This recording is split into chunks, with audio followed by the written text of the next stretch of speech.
Hello বন্ধুরা, এখন বাজে 2টো। তোমরা দেখতেই পাচ্ছ আমি রেডি হয়ে নিয়েছি। আমরা যাচ্ছি আমাদের গ্রামের বাড়িতে। আমি ঘর থেকে বেরিয়ে পড়লাম, ঠাকুর প্রণাম করে বাইকে বসলাম। এখন যাচ্ছি। শাশুড়ি মাও ফোন করেছিল আর আমার ছেলেও যেতে চাচ্ছিল, তাই ভাবলাম অল্প ঘুরেই আসি আর তোমাদেরকেও দেখাই ভাবলাম। আর একটা কথা, বাইকে যাওয়ার কিন্তু ফিলিংসটাই আলাদা। আমার কিন্তু অনেকই ভালো লাগে, কারণ গায়ে হাওয়াটা লাগে আর শরীরটা অনেকটাই ঠান্ডা পড়ে, আর আমার অনেকটাই ভালো লাগে। যাচ্ছিলাম আর আমার ছেলেও বারবার বলতেছিল, মা কখন যাব, কখন যে পাবো, কখন যে পাবো। আমি বলতেছিলাম পাবো, আর বেশি দূর নেই। আর আমার ছেলেও যেতে অনেকটাই ভালোবাসে ওইখানে, কারণ ওইখানে ওর দিদি 2টা আছে, ওদের সাথে খেলাধুলা করে।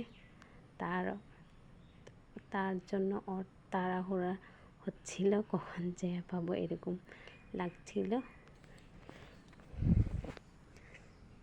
আর আমি নিজেকেই দেখতেছিলাম। ফাইনালি এসেই পড়লাম। দেখো, এটা আমাদের বাড়ির পিছনের ভিউ, এটা কত সুন্দর। Everyone, good evening. কিরকম আছে সবাই? আশা করছি সবাই ভালো আছে, আমিও ভালো আছি। আমার নতুন ব্লগে তোমাদের সবাইকে স্বাগতম জানাচ্ছি। আমার এইটা প্রথম ব্লগ। কোথায় যাচ্ছি, কেন যাচ্ছি, তোমরা সবাই সাথে থাকো, দেখো আমরা কোথায় দিয়ে যাচ্ছি। এই পাথা দিয়ে, চক দিয়ে, গাছ দিয়ে, জঙ্গল দিয়ে যাচ্ছি। আমারটা পাটাই উল্টে গেল।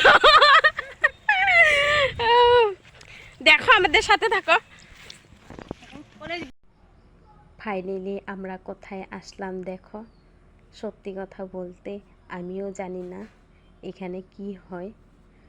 আমার মনে হচ্ছে কোনো পুজো হবে।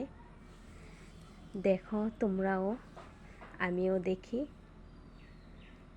আমার তো প্রচণ্ড গরম লাগতেছিল অনেক লোকজনের মাঝখানে,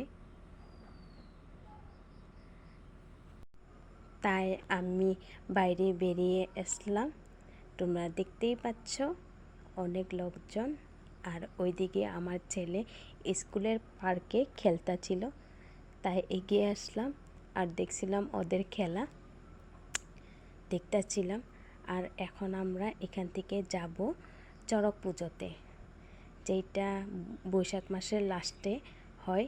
এটাকে কালবৈশাখীও বলে। আর দেখতেই পাচ্ছ আমার ছেলে আর আমার বর প্রণাম করছে। আজকের ভিডিওটা এখানেই শেষ করলাম। আমার ভিডিওটা ভালো লাগলে প্লিজ লাইক, কমেন্ট, শেয়ার করবা। আর সাবস্ক্রাইব করতে ভুলো না, সাবস্ক্রাইব করে দিও। সবাইকে বাই জানাচ্ছি।